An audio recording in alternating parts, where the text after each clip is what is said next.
يا مرحبا زين الشهور. رمضان شہر التقوی، تقوی کا مہینہ۔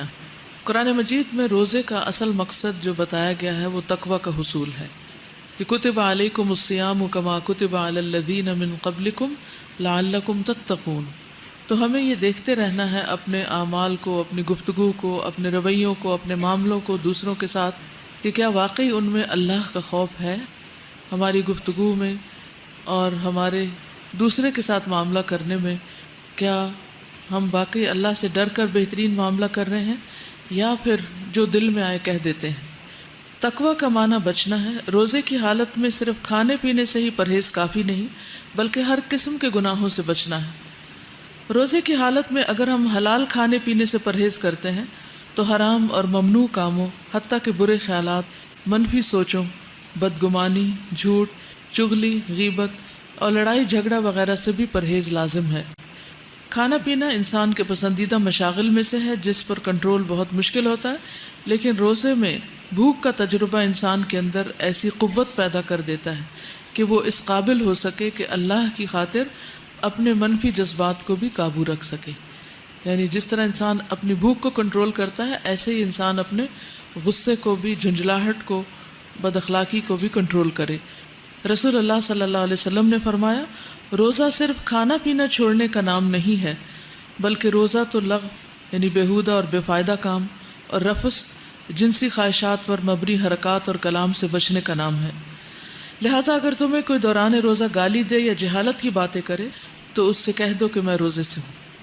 یعنی صرف اپنے طور پر ہی نہیں اس بات کا احساس کرنا، اگر کوئی اور آپ کے روزے میں خلل انداز ہو رہا ہے تو اس کو بھی ریمائنڈ کرانا ہے کہ رمضان کا مہینہ اور میں روزے سے ہوں، لہٰذا مجھے فضول لغو باتیں نہیں کرنی، کیونکہ امر بالمعروف اور نہی عن المنکر بہت ضروری ہے۔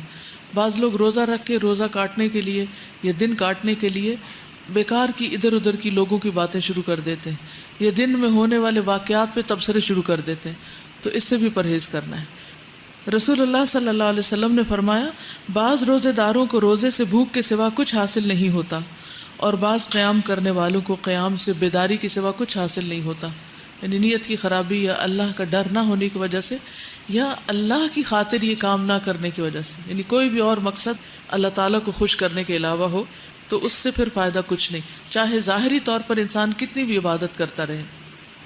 حضرت ابو ہریرہ سے روایت ہے کہ رسول اللہ صلی اللہ علیہ وسلم نے فرمایا، جس نے جھوٹ، بیہودہ اعمال اور بیہودہ باتوں کو نہیں چھوڑا تو اللہ تعالیٰ کو اس کی کوئی ضرورت نہیں کہ وہ شخص کھانا پینا چھوڑ دے۔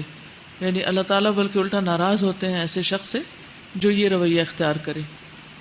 اسی لیے ایک اور جگہ حضرت انس بن مالک سے روایت ہے، رسول اللہ صلی اللہ علیہ وسلم نے فرمایا، جس نے بد زبانی اور جھوٹ نہ چھوڑا تو اللہ تعالیٰ کو اس کا کھانا پینا چھوڑ دینے کی کوئی ضرورت نہیں۔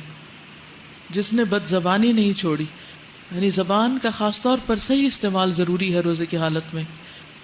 تو تقویٰ کیا ہے؟ اللہ کا ڈر، اور اللہ کا ڈر انسان کے اندر کیا قوت پیدا کرتا ہے؟